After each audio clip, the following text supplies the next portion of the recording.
In other news, the Finance Ministry says it has been very focused on ensuring an independent operation of the newly created National Development Bank without any political interference.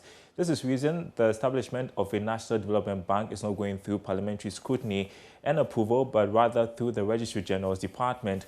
According to Director for Financial Services Division of the Finance Ministry, Samson Akligo, the ministry has developed strong regulatory environment to ensure that the bank survives without government's intervention.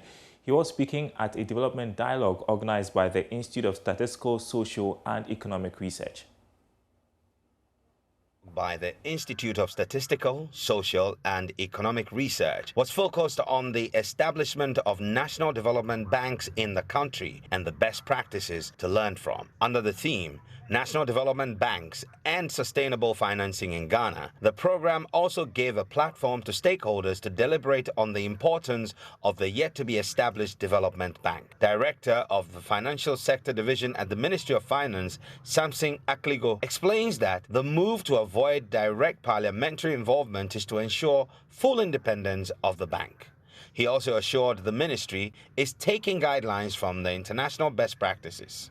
For the first time, we did not go to Parliament to really pass an act to set up the development bank. The whole idea is that we don't want direct political appointments, and we don't want a situation where we also have civil servants and public servants on the board.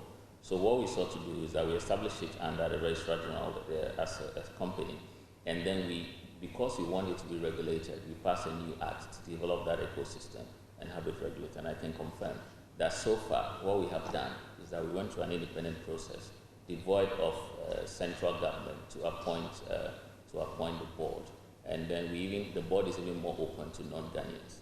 And then at the same time, the CEO and the management selection process have been very competitive.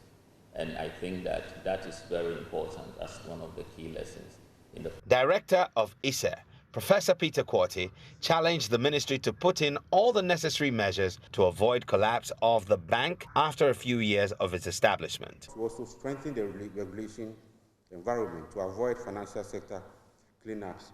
You saw in 2002, Bank for Housing and Construction and the Cooperative Bank went down. 2017, we've seen banks go down. Are we going to see a repeat in 2024, 2034?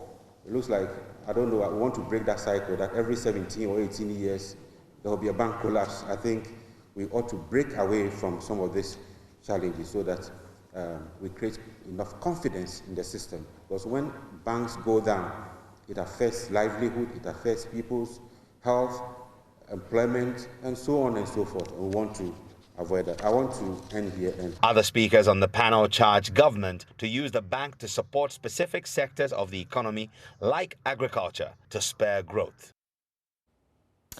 All right, there's more news on our website, myjoyonline.com/business. My name is Darrell Kwao. Up next, sports.